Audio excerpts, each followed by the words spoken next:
श्रीमन्महागणाधिपते नमः।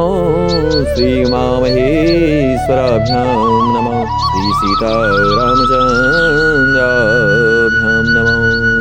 नीलाम्भुजश्यामलकोमलाङ्गं सीतासमारोपितवामभागं पाणो महासायकचारुचापं नमामि रामं रघुवंशनाथं।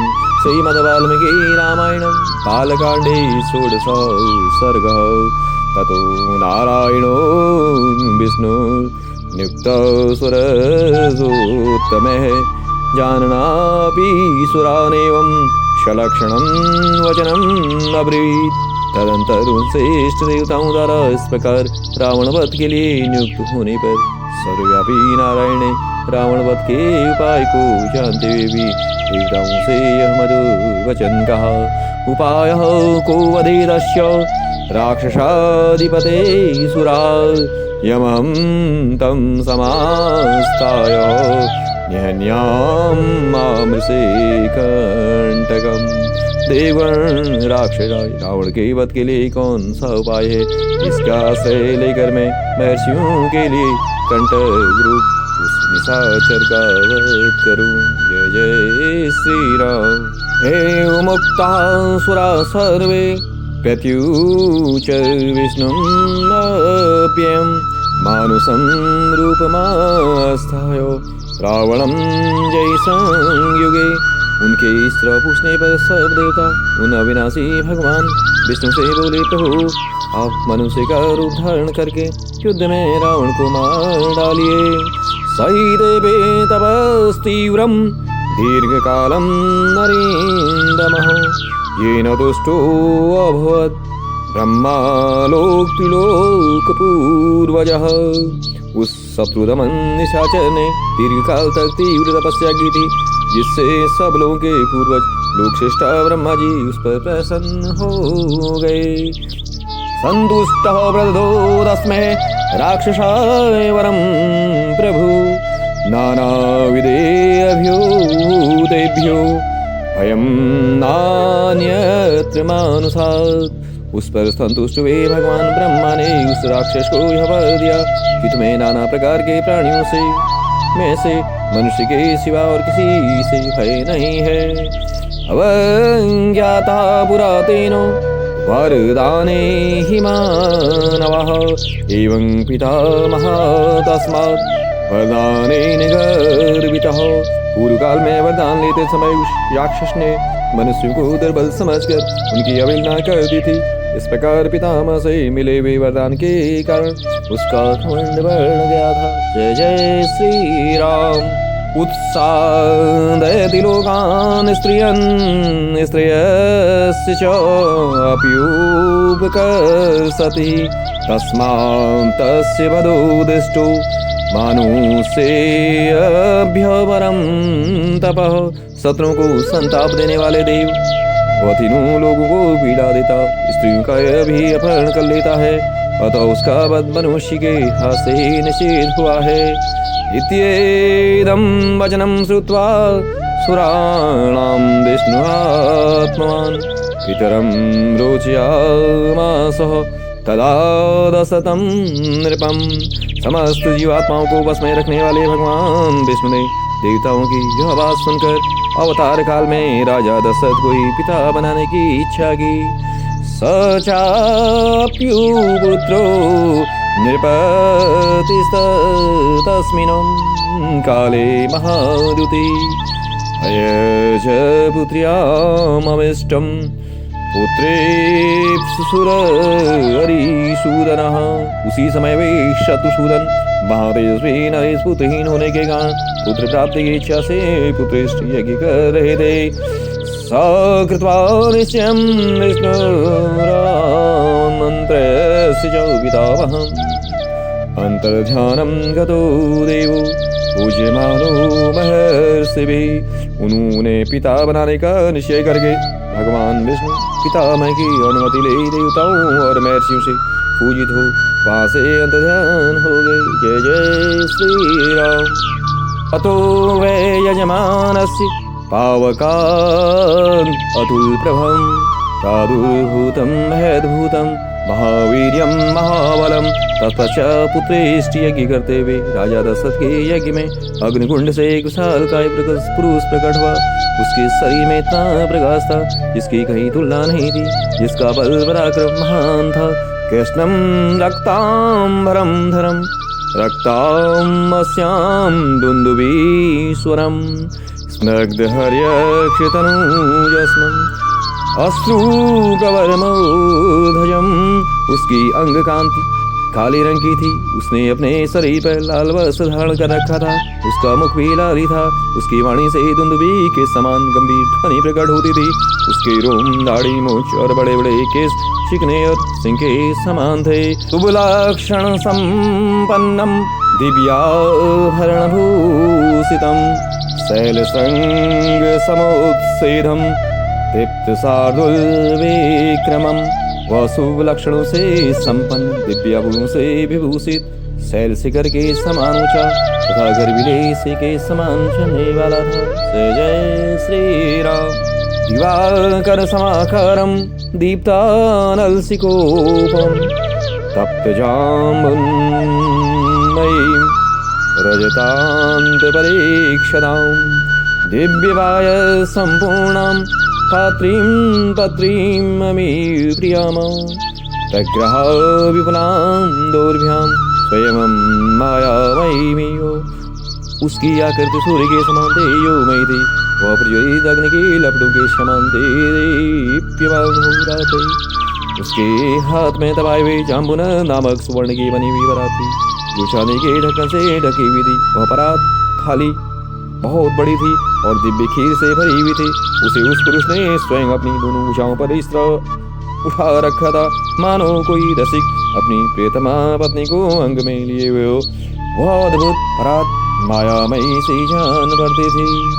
समिवेक्ष्याम् अब्रवीत् वाक्यं निदं दशरथं नृपं प्रजापत्यं नरं वृद्धिं मामिहाभ्यागतं नृप। उसने राजा दशरथ की ओर देखकर कहा, नरेश्वर मुझे प्रजापति लोक का पुरुष जानो। मैं प्रजापति की आज्ञा से यहाँ आया हूँ। तथा वरम तदा राजा तृतीयवाक्यतांजलि भगवन्तागतं ते अस्तु किमहं गर्वाणि ते। तब राजा दशरथ ने हाथ जोड़कर उनसे कहा, भगवान आपका स्वागत है, कहिए मैं आपकी क्या सेवा करूं। जय जय श्री राम। अथो पुनररिन्दं वाक्यं प्रजापत्यो नरो अब्रवीत् राजनम् अर्च्यता देवान् अद्य प्राप्तमिदं त्वया। फिर उस प्रजापति पुरुष ने पुनः यह बात कही, राजन तुम देवताओं की आराधना करते हो, इसलिए मैं तुम्हें आज यह वस्त्र प्राप्त हुई है। इदं तु नृपशार्दूल पायसं देव निर्मितं प्रजाकरं गृहां धन्यम् आरोग्यवर्धनम्। नृपश्रेष्ठ यह देवताओं की बनाई हुई खीर है जो संतान की प्राप्ति कराने वाली है। तुम इसे ग्रहण करो, यह धन और आरोग्य की भी वृद्धि करने वाली है। भार्याणां मनोरूपाणां श्रितेति प्रच्छुवे तासु त्वं दक्ष्यसे पुत्रान् यदर्थराजसे नृपः। राजन यह खीर अपनी योग्य पत्नी को दो और कहो तुम लोग इसे खाओ। ऐसा करने पर उनके गर्भ से आपको अनेकों पुत्रों की प्राप्ति होगी जिनके लिए तुम यह यज्ञ कर रहे हो। जय जय श्री राम। तथेति नृपतिः प्रीतः शिरसा प्रतिगृहां ताम पात्रीं देवान् सम्पूर्णां देवदत्तां हिरण्यमीवः। अभिवाद्य च तद्भूतम् अद्भुतं प्रियदर्शनं मुदा परमया युक्तश्चकाराभिप्रदक्षिणाम्। राजा ने प्रसन्नतापूर्वक बहुत अच्छा कहकर इस दिव्य पुरुष की देवी देवान्न से परिपूर्ण सोने की थाली को लेकर उसे अपने मस्तक पर धारण किया। फिर उस अद्भुत एवं प्रियदर्शन पुरुष को प्रणाम करके बड़े आनंद के साथ उसकी परिक्रमा की।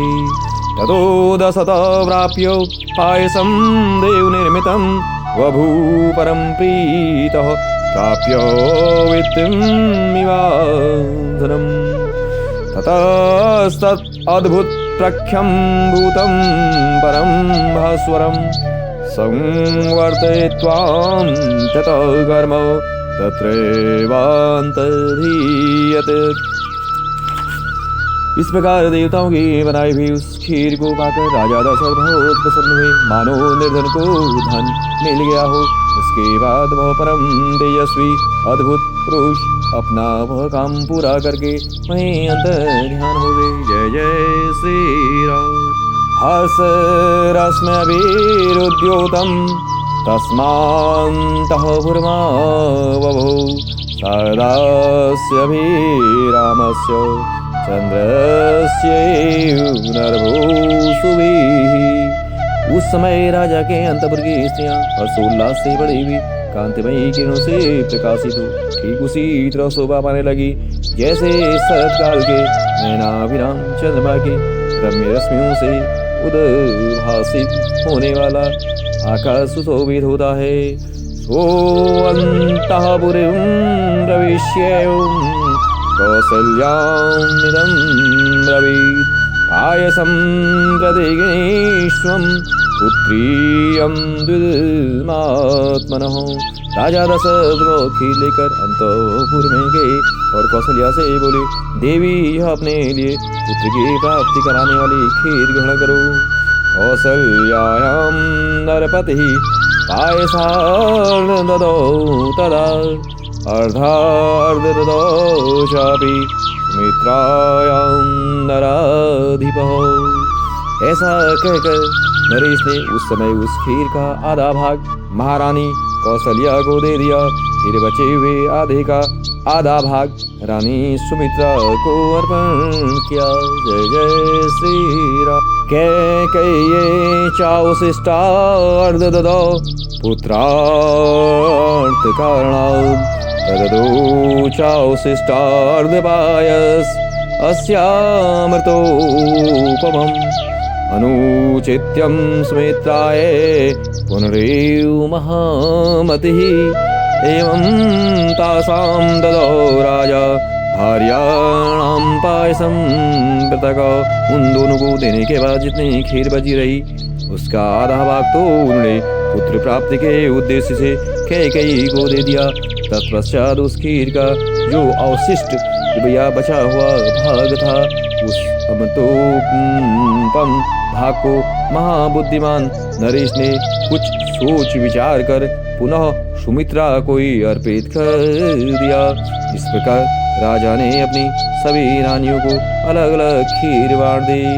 तास्येवं पायसं प्राप्य नरेन्द्रास्योत्तमं स्त्रियः सम्मानं मेनिरे सर्वा हर्षोदिच्चेतसः। महाराज की उन सभी साध्वी रानियों ने उनके हाथ से यह खीर पाकर अपना सम्मान समझा।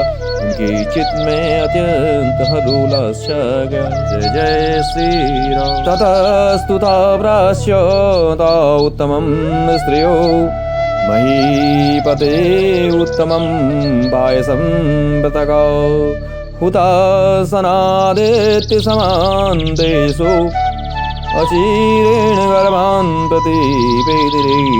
तदा उस उत्तम खीर को खाकर महाराज की उन तीनों साध्वी महारानियों ने शीघ्र ही पृथक पृथक गर्भ धारण किया।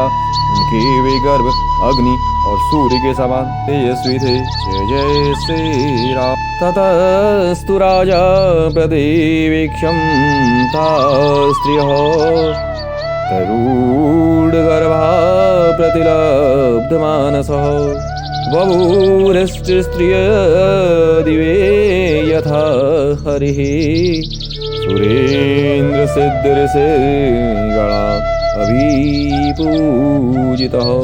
तदंतर अपनी उन रानियों को गर्भवती देख राजा दशरथ को बड़ी प्रसन्नता हुई। उन्होंने समझा मेरा मनोरथ सफल हो गया।